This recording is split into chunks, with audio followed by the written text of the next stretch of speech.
Olá, boa tarde, ou bom dia, ou boa noite, depende da hora que nos estão a ver. Nós hoje temos connosco a Madalena Nunes para fazermos mais uma conversa sobre as vacinas do pensamento. A Madalena é especialista em comportamentos aditivos e dependências.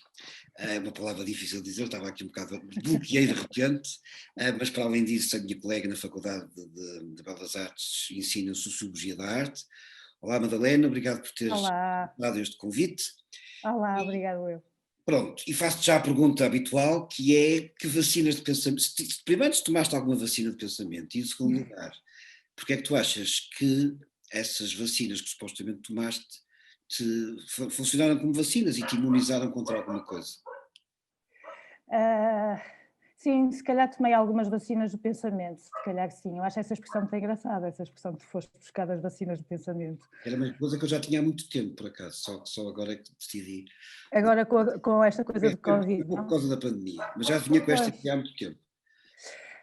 se calhar tomei algumas, mas eu acho que elas resultaram sobretudo porque eu não sabia que eram vacinas. Porque e tomar vacinas é uma coisa chata, é uma coisa muito chata. Eu ainda me lembro de tomar em criança, então era uma coisa tremenda. Aquela viagem, era uma viagem até ao centro de saúde para tomar, para ser picado, ou então para ter que engolir umas gotas quaisquer assim mal saborosas. É uma coisa chata, é uma coisa má, que se faz, a que uma pessoa se sujeita por um bem superior, e esse bem superior é evitar a doença, não é? Hum, Quando estamos a falar do pensamento, essas vacinas não são nada chatas, não são nada desagradáveis, o passeio até essas vacinas não é sentido como tal, não pica, não dói, não chateia nada, Por acaso é interessante, portanto, tu estás-me a tocar um ponto que eu estou a achar piada, que é a forma como cada um interpreta a ideia de vacina, que está a variar muito, e isso está-me a ai surpreender sim, bastante, isso é muito giro. Estou a achar interessante porque cada um pega nas vacinas de uma maneira diferente. pois, a Mas mim pronto, ocorreu-me não isso, foram aborrecidas, mas então diz-me lá que vacinas é que tu tomaste, que te imunizaram e não foram nada aborrecidas, tu falaste em livros, certo? tu Mas não tem, falaste em livros, não tem que ser porque fotossíntese. porque também poderia pensar noutras coisas que não livros, não é?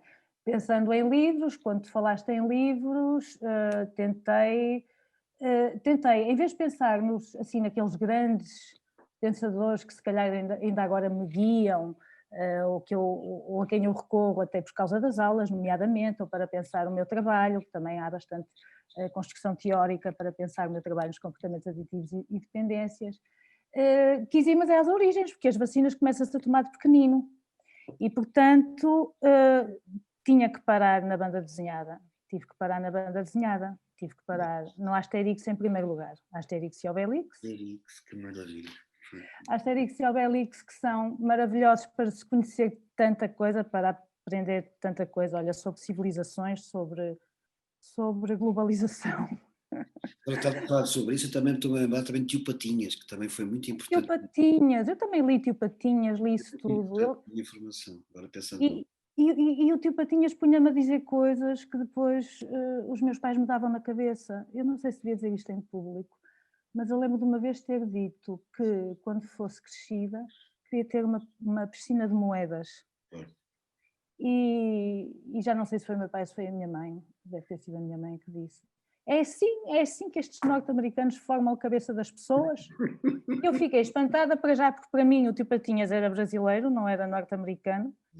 E depois porque adorava piscinas e a piscina de água era tão fixe, e porque não também uma de dinheiro, e Dava não bem. via qual era, não percebi muito bem aquele repúdio ao meu desejo infantil de nadar numa piscina de moedas. Eu acho que no fundo é como agora já há muito tempo há piscinas de bolas, os miúdos podem andar ali a nadar em piscinas de bolas, os miúdos, é uma pena não haver piscinas de bolas para adultos, porque eu acho que deve ser mesmo divertido.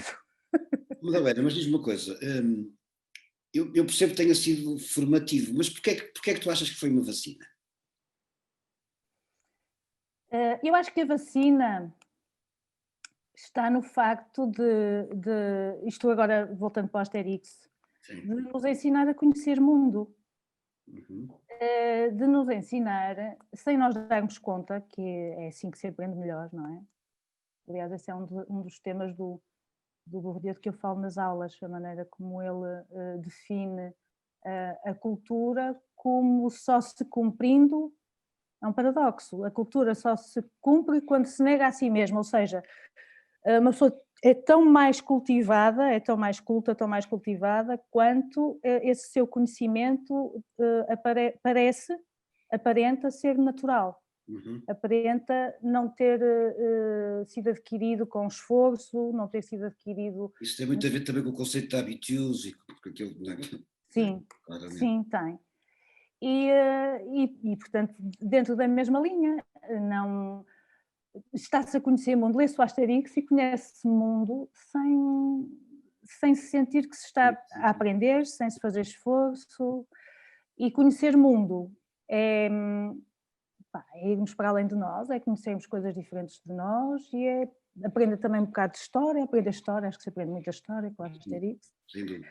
E por isso é que eu acho que merece ser chamado de vacina do pensamento. Depois do Asterix. Depois do Asterix. Não sei fazer assim uma cronologia. Eu acho que eu tive ali uma fase em que devorava muita coisa, Goemá e folhetos e revistas e tudo isso faz parte da construção de uma pessoa. Não são todos eles, propriamente não são todos eles vacinas, mas dessa misturada toda há de resultar alguma coisa que depois, que nunca para de resultar, não é? Que se vai construindo sempre. Assim, destaques daria a coisas que já estão muito fora de moda, olha. Aos brasileiros que tinha lá no armário de casa dos meus pais.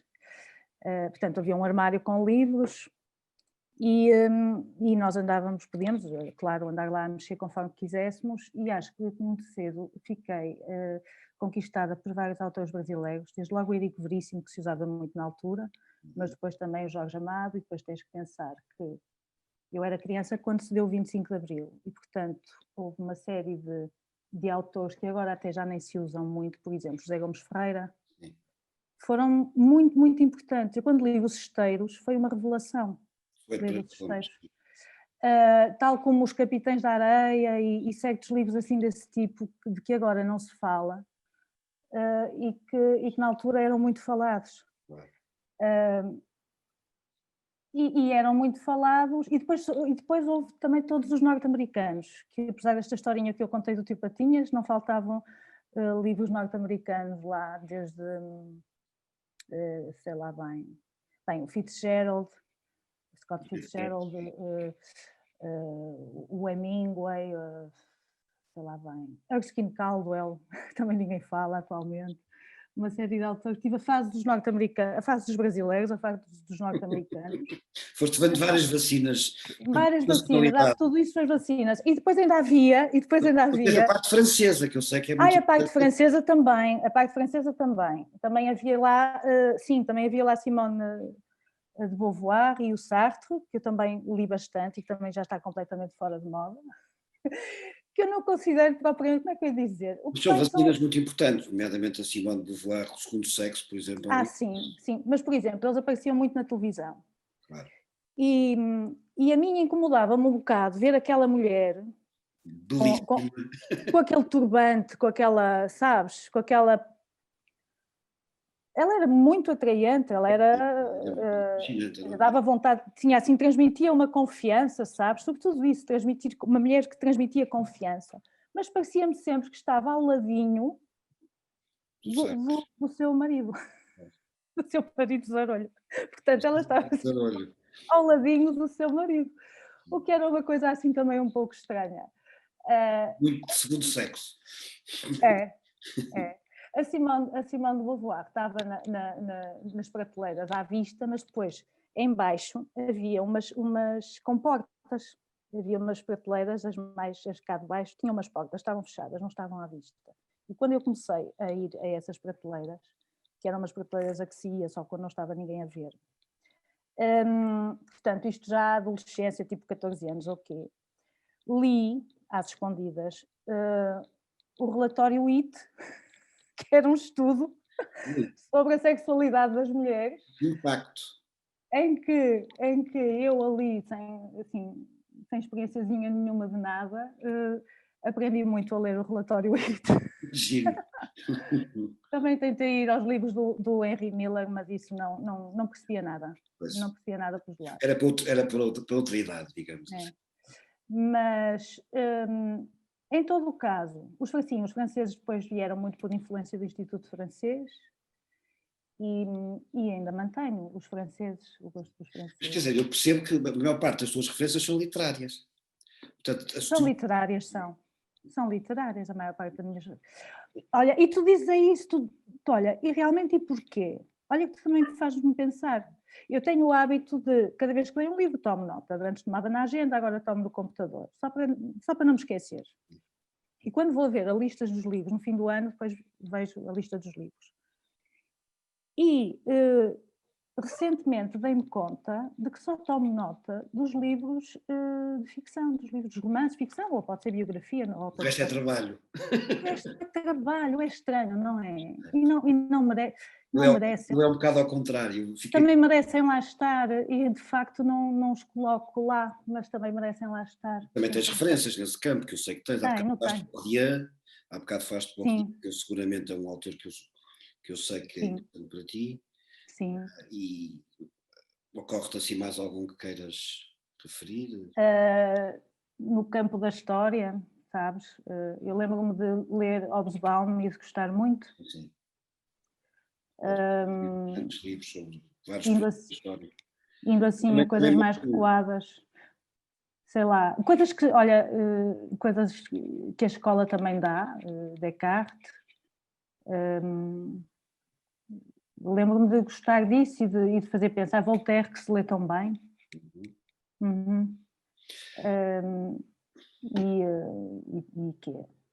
E outros que agora são importantes.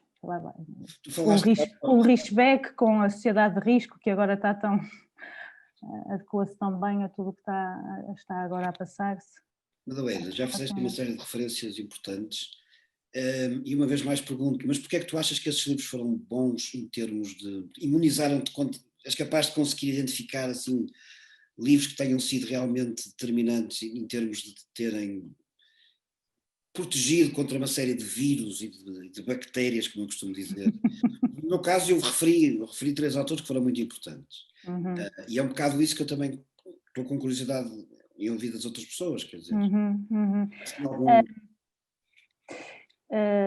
Olha, os 3 que tu referiste, sim. Acho que estão impregnados na civilização, na cultura, portanto, eu acho que mesmo quem não os leu, eu sei que tu os leste, acaba por estar essa narrativa. mas mesmo quem não os leu, acho que pode dizer-se darwinista, marxiano, freudiano, pode dizer-se se assim o entender, porque acho que são capazes de existir muitas pessoas freudianas e marxianas e darwinianas. Nem tem noção disso. Sem ter sequer noção disso, porque eles impregnaram o pensamento completamente, sim. E, portanto, nessa medida eu também podia ser isso tudo. Não é? Okay. Mas, em termos de me terem assim marcado, é muito difícil. Isso sabes, aquelas coisas que às vezes aparecem, os 10 livros da sua vida, os 10 filmes da sua vida. Hoje são uns, amanhã podem ser. Hoje lembro-me de uns, amanhã posso me lembrar de outros. Não é? Essa dos filmes é outra crónica que eu estou a pensar fazer também. Dos 10 preferidos. Umas vacinas cinematográficas que também foram muito marcantes. Madalena, e sugestões, porque isso também é muito importante, porque uma das coisas que me fez criar este canal foi o facto de um aluno me ter perguntado: professor, isso tudo é muito interessante, mas por onde é que se começa? E eu sinto que muitos estudantes estão um pouco perdidos e não sabem bem. Nós também damos um bocado perdidos, não é? Nós também não... Houve ali períodos em que também não sabíamos muito bem para onde é que havia tanta coisa que nós não sabíamos muito bem como começar. Sim. E é um bocado também o objetivo deste canal, é dar pistas e livros que realmente podem ser impactantes e que podem ajudar Opa, eu acho que aquilo que é impactante para mim não tem que ser para toda a gente. Claro, claro. Mas a Um ideia também é estudante, um estudante que me perguntasse. a várias pessoas é ouvir as várias vacinas. Claro, claro. Um estudante que me perguntasse isso, eu perguntava por onde começar, não é? Era a pergunta, por onde começar? Eu diria, você de certeza que já começou, de que é que gosta? De que é que gosta? Começar por saber de que é que gosta. Por exemplo, as minhas sobrinhas gostam muito de mangás. Já começaram, não é? Leem mangás, ok. E atrás disso vem uma série de coisas. Sim, sim. As jovens de agora, eu se calhar ia buscar coisas e iria recomendar coisas que se usam também agora. Que os miúdos gostam de estar de acordo com os miúdos. Que sobranceria a minha. Eu acho que todos nós gostamos de estar com a nossa época, com a nossa, enfim, com aquilo de que os outros falam, saber de que é que os outros falam, não é? Portanto, provavelmente dizia para lerem dentro dos feminismos a Chimamanda e a Grada Quilomba. Li também a Jennifer Ribeiro, também gostei muito, é muito simples de ler. A Bell Hooks, a Angela Davis, portanto, toda esta onda que agora anda aí, estas escritoras já, enfim, algumas delas já não são de agora, mas que anda aí muito feminista e muito dentro desta ideia e da quarta, não é? Da terceira e da quarta. É, das novas gerações, da terceira e da quarta geração, e aquela ideia também que junta com a questão do racismo e da classe, porque na minha época, lá está, era a classe que estava em causa, as questões das desigualdades de classe. Falava-se, e foi uma coisa que eu digo, eu acho que foi muito difícil crescer para as mulheres da minha geração nesse sentido, que parecia que a luta estava feita. As feministas já tinham conquistado os direitos eram iguais. Agora competia-nos a nós, a cada uma de nós, ganhar o seu local e o seu papel na sociedade, porque os direitos estavam conquistados. E quando eu sentia na pele que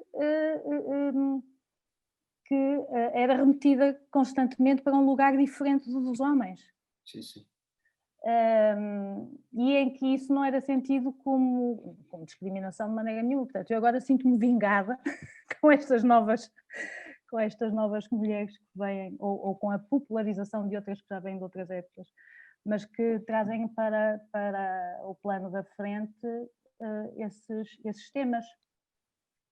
Porque isso tem a ver com a questão portanto, também. se calhar recomendava, enfim, podia sugerir todas essas autoras de que agora se fala e não deixava de sugerir, que tem essa tal questão chama-se, até tem um nome, não é? Chama-se a interseccionalidade, raça, género e Quer dizer, que agora voltou com imensa força, até por causa de uma série de bactérias e de vírus que andam por aí, não é? Andam por aí muitas bactérias também desse campo. E, portanto, precisamente acho que são excelentes vacinas, excelentes reforços para combater esses vírus nefastos e essas bactérias nefastas. Madalena, acho que podemos terminar, porque ok, se tu achas, tudo a bem. ideia é que também sejam conversas curtas, que sejam pontos de partida para que sejam apenas pontos de partida para começar e para partilhar. Obrigadíssimo pela tua participação. Obrigada a eu, Diniz. Um beijinho grande. Um beijinho. Até logo.